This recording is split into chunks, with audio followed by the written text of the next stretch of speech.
Everyone, this is Vivian Dancel, Pinay Alaskan Vlogger. Magluluto tayo ulit ng frog legs na binili ko dun sa Asian store. Ginisang frog legs with ampalaya. So, magluto na tayo. Mainit na yung oil. Nilagay ko yung ginger or luya muna. Kasi wala tayong bawang. Kaya inuna ko na yung ginger. Pero pag may bawang, iuna nyo.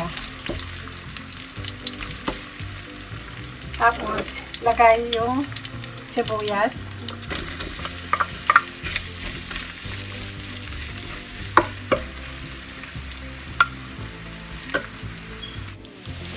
So, luto na yung onions. Lalagay natin yung kamatis.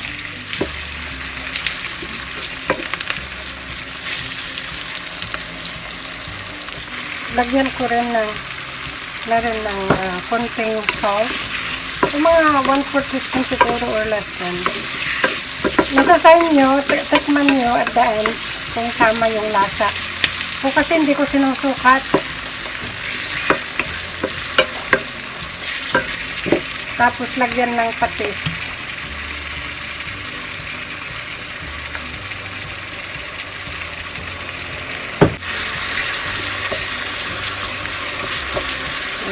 Drog niya yung kamatis.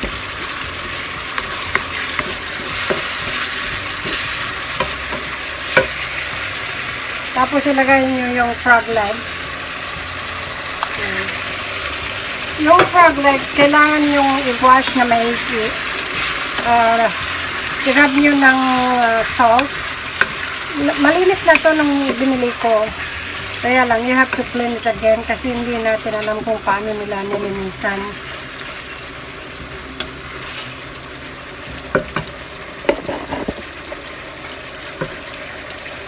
Ilagay ko yung green onion.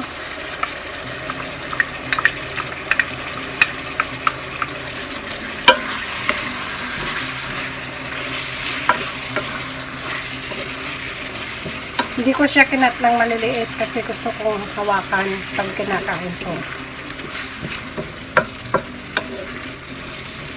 Yan, hayaan natin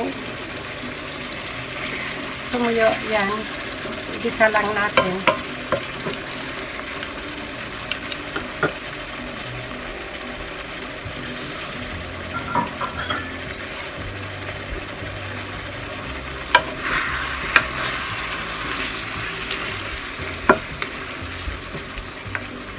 Pilipinas nito, ang daming mga frog eh.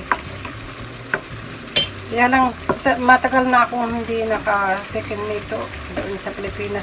Doon sa Hawaii, marami. Doon, alam ko talagang malinis kung saan nila kinuha. Ito, hindi ko alam kung saan. Basta binili ko, nakita ko kahapon.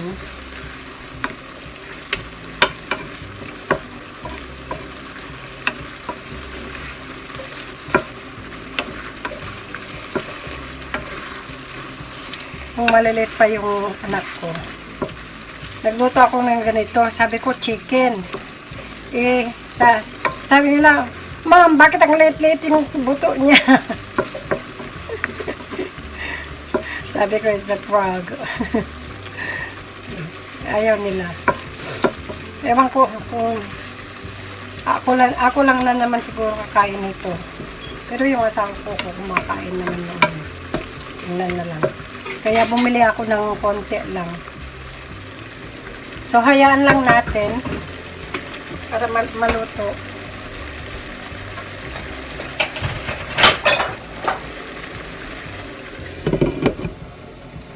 Lagyan natin ng cover.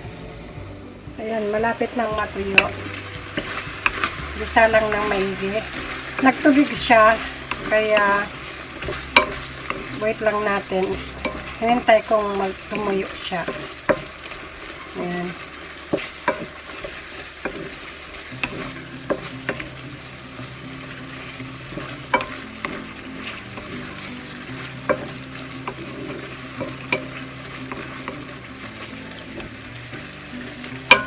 Kailangan igisa maigi.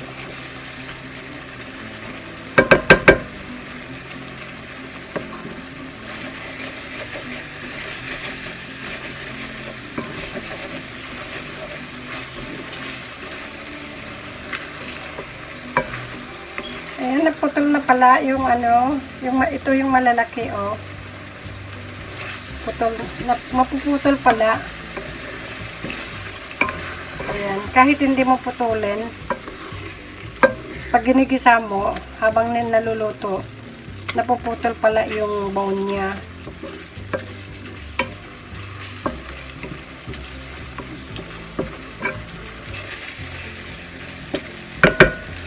So this time, lagyan na natin ng tubig. O, ilalagay ko pala yung atsuete.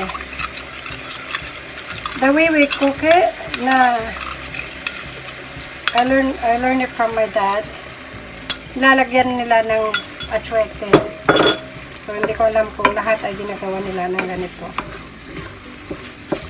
Basta gusto ko na may atsuete, may kulay.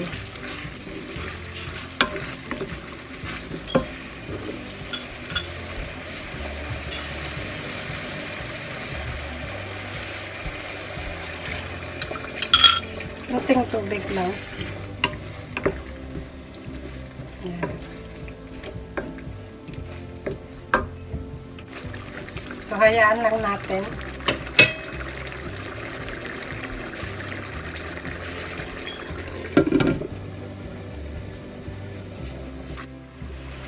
Ayan, luto na.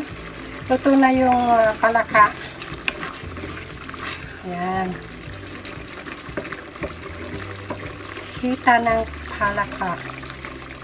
Tapos ilalagay na natin yung dahon ng ampalaya. Ayan.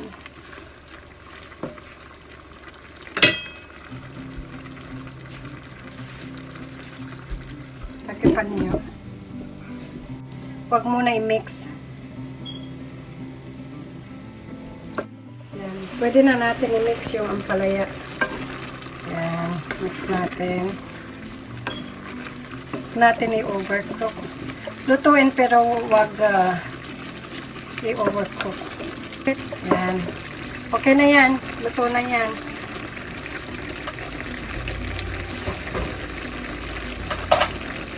Tikman ninyo kung okay na yung lasa. Okay lang yung lasa sa atin. Sarap. Basta lagyan lang ng maraming onion, garlic, and luya. Yan. So, i-plating na natin. Lagyan natin sa...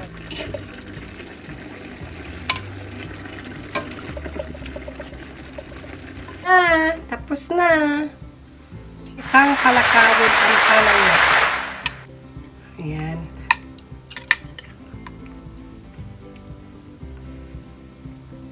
Oh. Okay. Salamat for watching.